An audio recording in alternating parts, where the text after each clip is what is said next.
So I really advise clients, the first person in a relationship is you. If you're not well, if you're not happy, you can't help other people. It's that same scenario as being on the plane and having the oxygen drop out of the ceiling. You have to take care of yourself in every area, your spiritual, your health. And then you can help your partner and your children and whoever else needs it. Welcome to the Rock Your Retirement Show. My name is Kathy Klein and I'm the host. And in this show, we don't talk about money or financial issues. We talk about retirement lifestyle issues. These are things that everybody needs to know, whether or not you've saved enough for retirement. So let's go to the episode. I am so excited because today I have Michelle Brelaz here. And what she does fits so closely with the Rock Your Retirement Show, because you know, if you've been listening to this show, that one of my goals is to help prevent divorce. Well, Michelle puts relationships back together, and her goal is to reduce the divorce rate one couple at a time. So I'm going to let her tell you more about her background, but she is going to tell us how to keep our relationship together after we retire, before we retire, anytime really. So, Michelle, welcome to the show. Thank you, Catherine. Thank you. So, you can call me Kathy, by the way. We're informal here, so we're good. Michelle, tell me how you got into this business. Look, it was interesting because originally I had no intention, but my husband and I had an incident one day where he lashed out and hit my daughter. Ooh. And he actually left bruises on her. And this was a shock to me because he was not that sort of person. So I was a little bit concerned about what might happen in the future. And so we went for some counseling. And the counseling that we went for actually undid us as a couple. So instead of actually helping us understand what happened, eventually it ended up pulling us apart. So I decided at that stage, I'd start to do my own research and see if I could put us back together again. And in that journey, I learned a number of things and I became a counselor. I decided to go and get retrained and I became a counselor. I'm going to jump in here. You know, I hear about that all the time. People go to counseling and it actually breaks them up. Why do you think that happens? I think they ask all the wrong questions. They have generic questions. They'll ask you how you feel about something. And one of the big things I believe that is wrong with counselling is they bring two partners together. So when I do my work with my clients, I will never, ever have the male and female at the same time, because I'm a firm believer, and this is what I've learned, is that pain talks. Pain has a language all of its own, and people say things when they're in pain they don't say when they're in love. So a bit like when a woman has a child, you know, she might be yelling at her husband saying, this is all your fault. But in reality, you know, in pain, they'll say these things, but the moment they fall back in love, they don't feel the same things. So they're a bit like I always call them emotional bats. People say things to hurt the other because they're hurting, but they're not really the issues. And I think these come up in counselling when you put two people together. They start saying things that in reality they weren't important or they weren't so important, but they become little bats that they can hit the other person with. You know, what you say makes so much sense. You know, a long time ago, I heard this story. It's kind of like a proverb. I believe I'm not Jewish, but I believe it's a Jewish proverb. And basically, somebody said something to hurt the other person. Somebody said something and it really hurt somebody else. And then the person who did the saying was really sorry about it. And so she went and saw the rabbi and said, okay, well, I really want to make up for what I did. And the rabbi said, okay, well, here's what you need to do. You need to get a pillowcase. And then I want you to empty it out. And so she said, okay, I will do that. So she went up to the top of the mountain and she emptied out the pillowcase. And she went back to the rabbi and said to the rabbi, okay, now what do I do? I emptied out the pillowcase like you told me. So now what do I do? And then the rabbi said, well, now I want you to go gather up all the feathers and put them back in the pillowcase. And basically the moral of the story is that words can hurt And it's very difficult to take those words back. So I think you're very wise in your decision to meet with people individually. What made you decide that? I mean, that's not typical. No, look, it's not. I think part of it came from my own experience with counsellors, but I also saw it in my own counselling. If I had a couple together, they wouldn't be focused on the problem they came in for. It would disperse. And I don't know if that's more of a protection thing. They don't want to be seen as the bad person, so they tend to, shoot off in different directions. But what I did see is that all of these things were being said. And I know, everybody knows, if somebody said something awful to you, you might move forward, but you never forget. So what I wanted to do was to remove these things that they can't forget. Enough has already happened. They don't need more problems. So were you, I'm just curious, were you able to get back together with your own spouse, or did that not happen? Yeah, look, long story, sad story probably.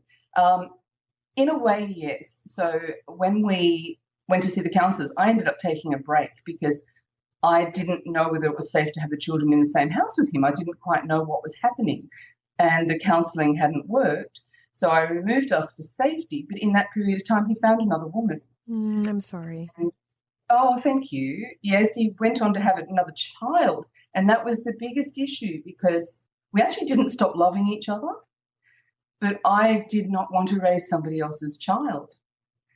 So we ended up staying apart, and over the years, we got closer and closer and closer, but unfortunately he got cancer and passed away. I'm so sorry about that. Thank you.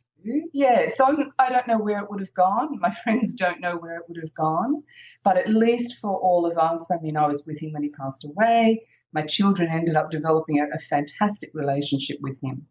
So some good came of it, but it's a shame it had to take such a painful path. Absolutely. And, but it sounds like out of your sadness, you have developed this wonderful program to help keep couples together. So thank you for that.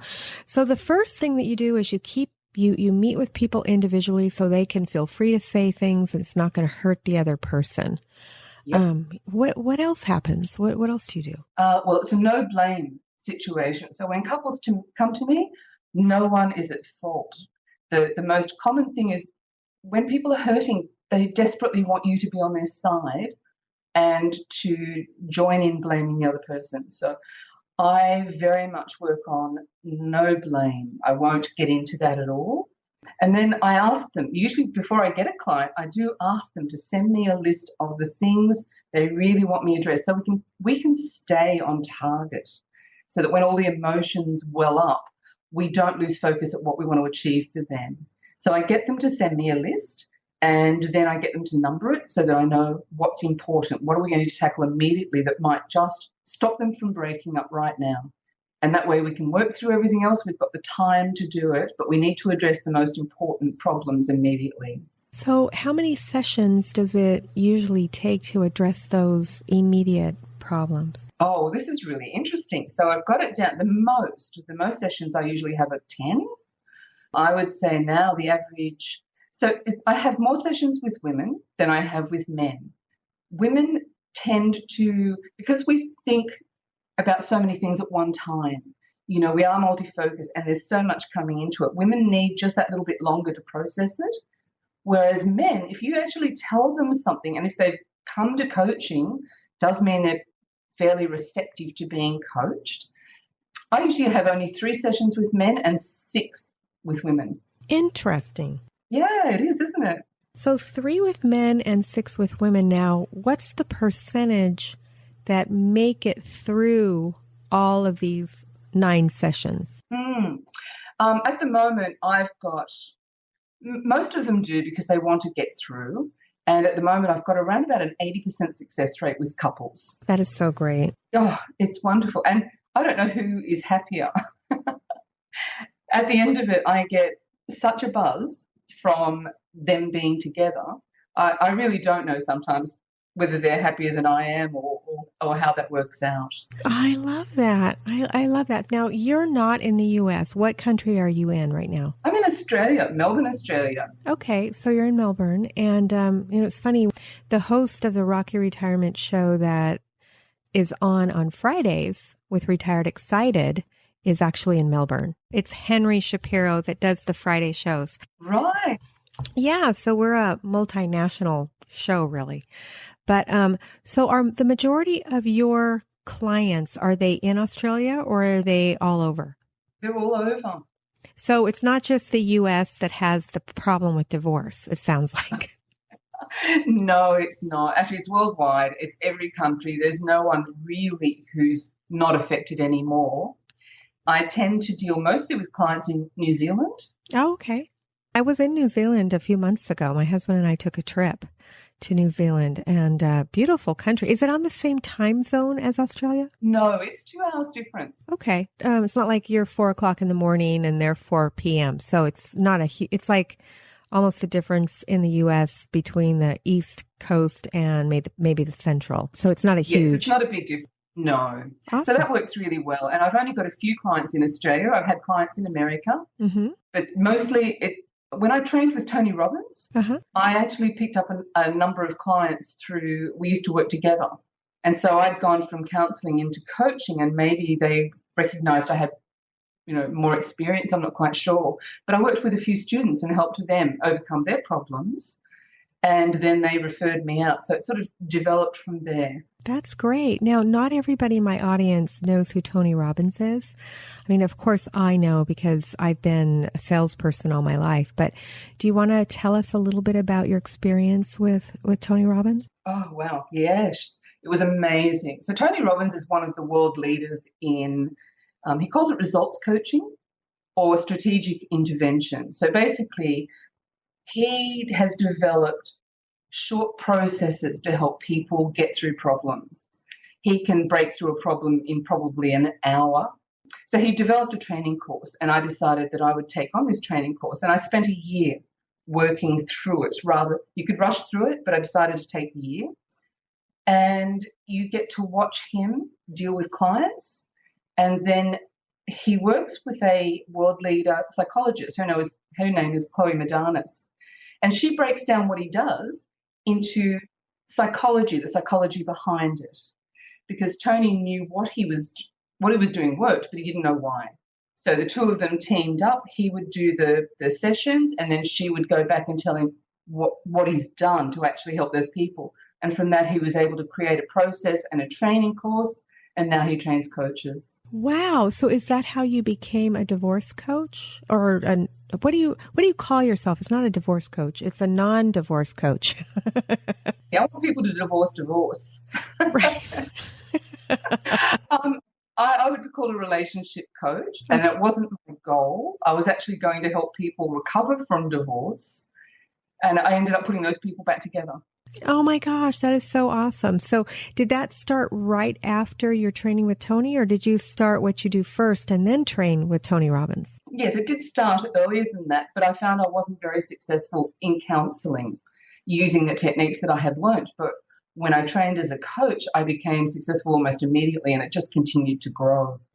That's wonderful. That's wonderful. So tell us, what are some of the common problems that you see come up and some of the solutions that you were able to give?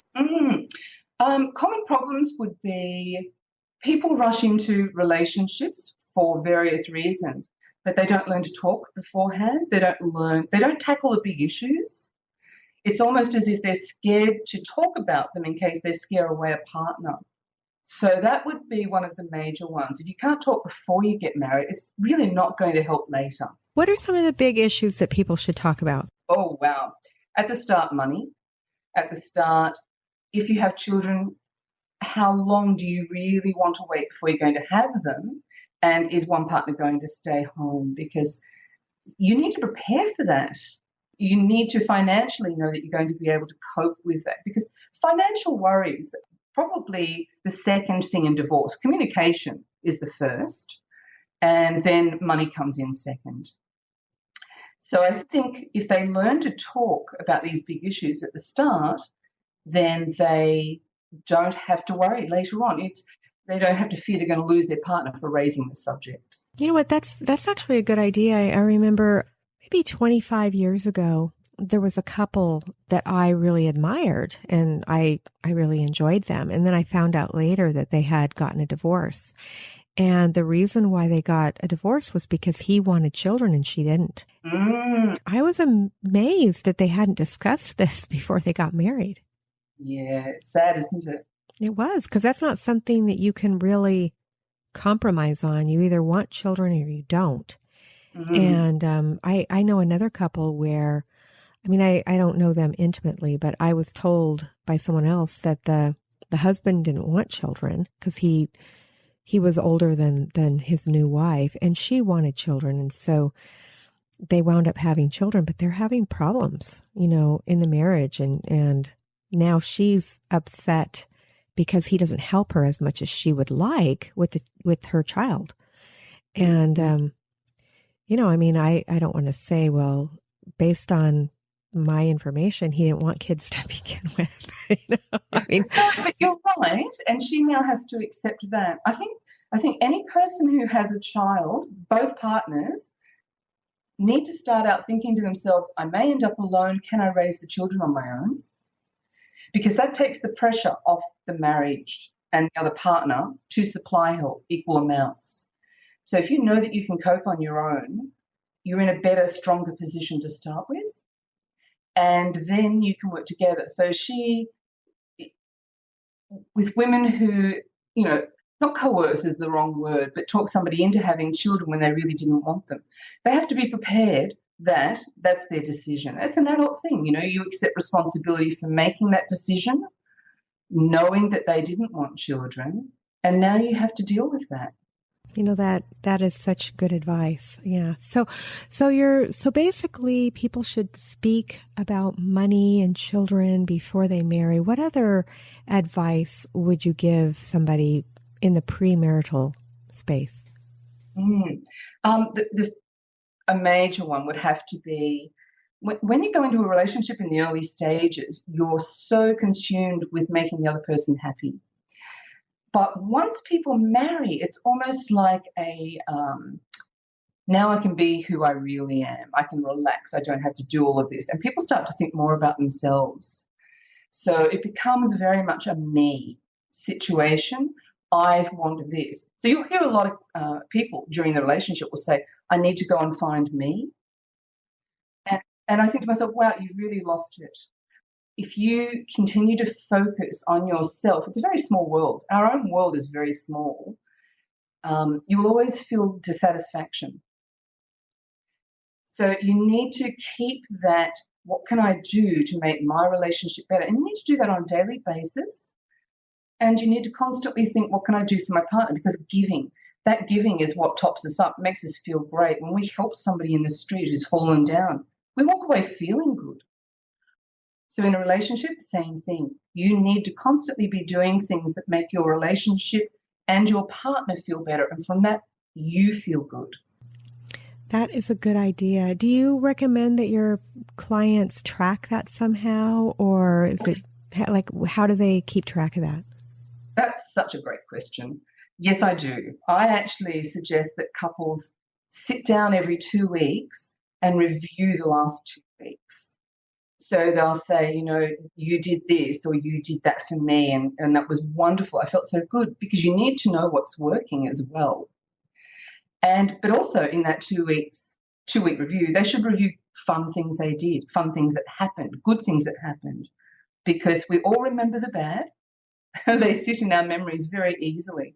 And people tend to forget what good things happened.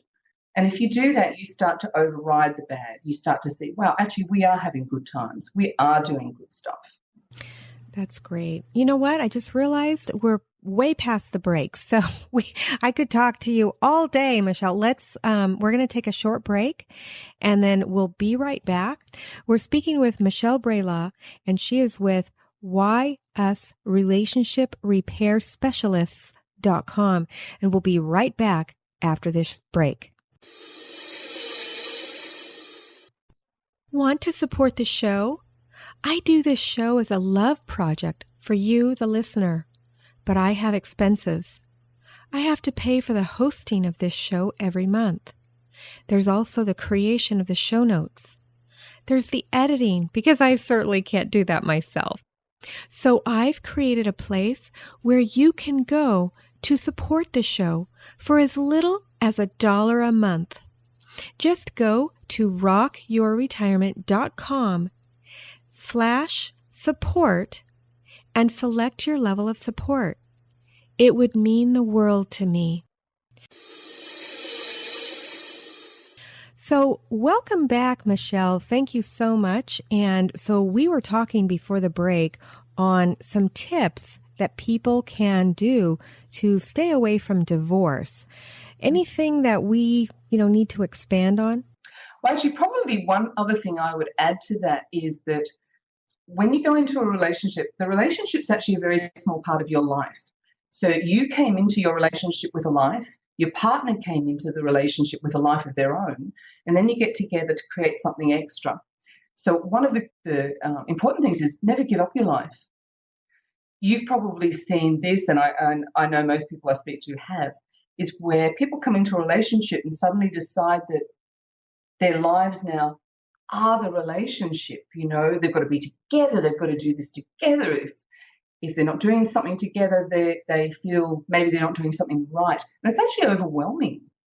So I really advise clients, the first person in a relationship is you. If you're not well, if you're not happy, you can't help other people. It's that same scenario as being on the plane and having the oxygen drop out of the ceiling. You have to take care of yourself in every area, your spiritual, your health. And then you can help your partner and your children and whoever else needs it.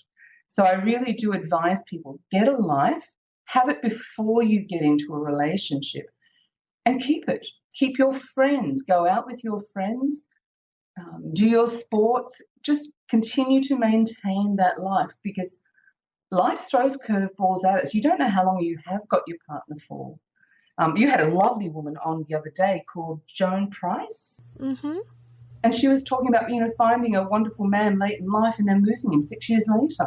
I know, that was sad, wasn't it?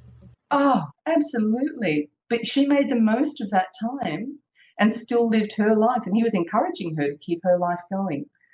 And I think that's what people need to do also, is to make sure they maintain their individuality as well as looking after their relationship. That is such great advice. Okay, so we've talked a little bit about what to do before the marriage. Now we're going to talk about what to do in the marriage. You touched on that a little bit with the 2-week reviews. What else would you do? I think there's a number of things. I mean, we all get angry with our partners from time to time. I think one of the key ones, keep respect the whole time. So there are two aspects to males and females, and it's around this respect issue. And both partners tend not to understand it very well. So men have an overwhelming drive to be respected, and it goes back so far. It's a part of their genetic makeup.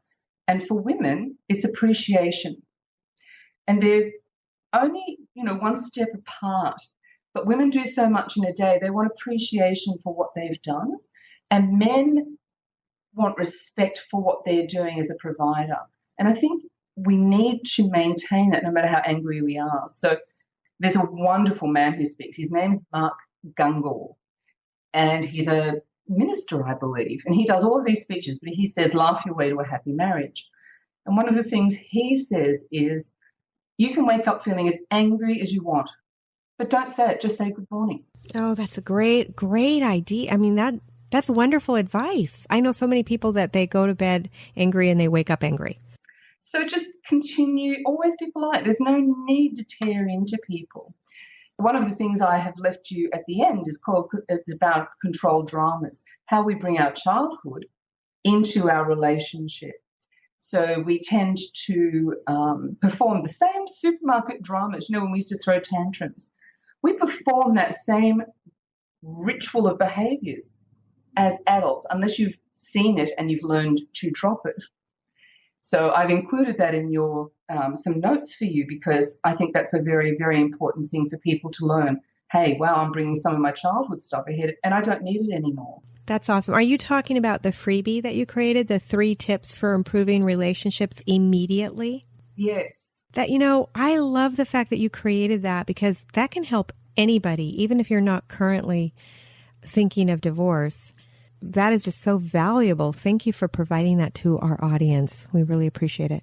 No, I hear clients often say, they'll say to me, oh my goodness, that's an aha moment.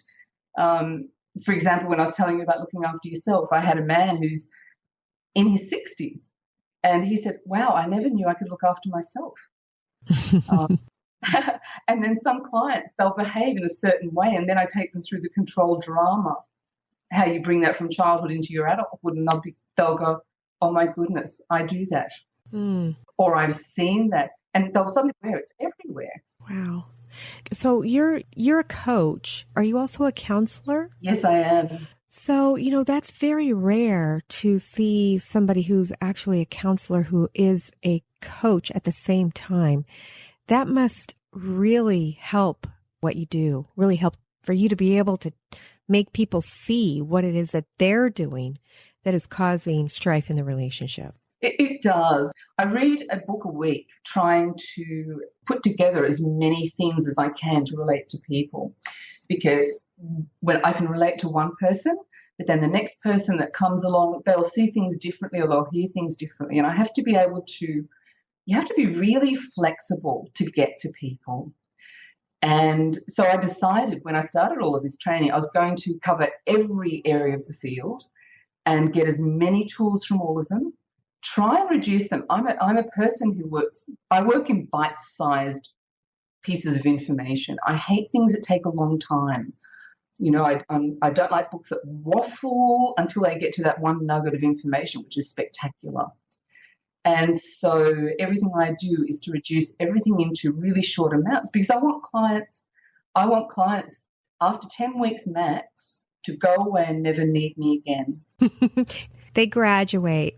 And I get beautiful messages back and testimonials saying, she's given us the tools. We now work through things, and that's success. Oh, that is such a lovely business to be in, to save marriages. And it is so needed.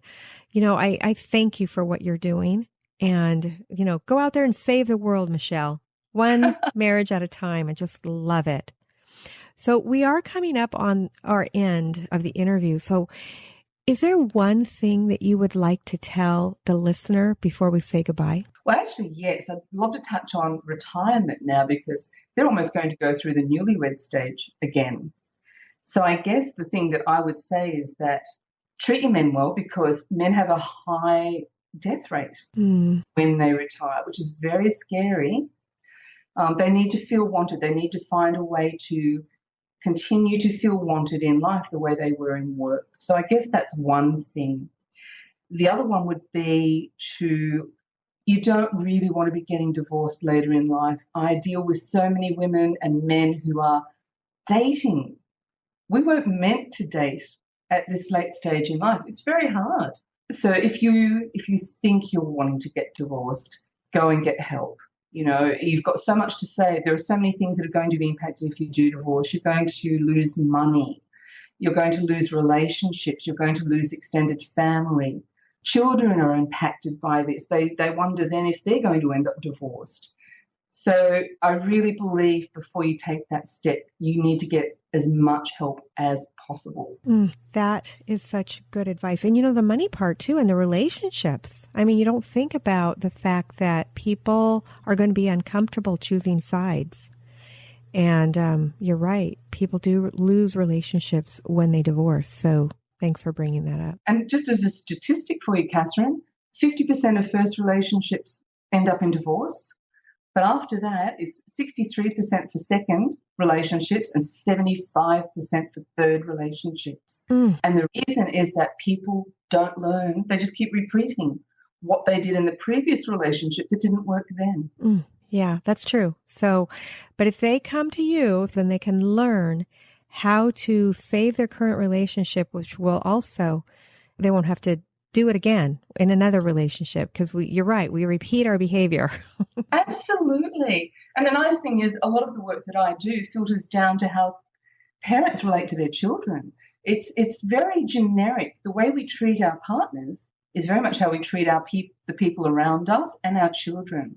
So the nice thing is I see that the tools I give people now, it's filtering into the workforce, it's filtering into their raising their children, it's filtering into how they deal with their parents. It really is, you couldn't get a better industry to work in. I love it. I just love it. Love it.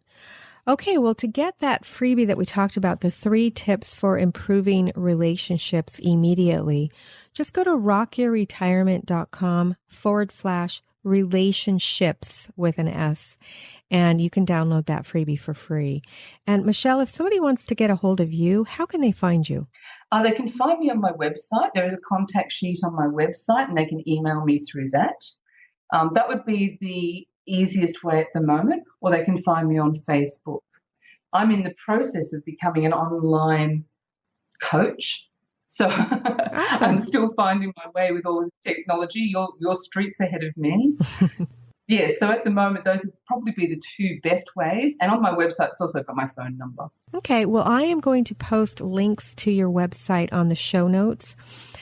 Just for the listener, her website is the Y is the letter Y, and Yes. then us, relationshipsrepairspecialists.com. But I'll have a link because I know it's long, and I know you might be driving or walking your dog or something, so it might be difficult to write this down. But don't worry, just head on over to the show notes, and I'll have a link there for you. So thank you, Michelle. Is there anything you want to say before we say goodbye? I know you just said a lot, but just any last words? It's always hard to know when I was working on what I would say with you. It's because I come to relationships in different points. It can be very hard for me to find a start and an end point with these things. So not really, other than to say there's always a reason behind things. It's always not what we see. Men and women do think differently.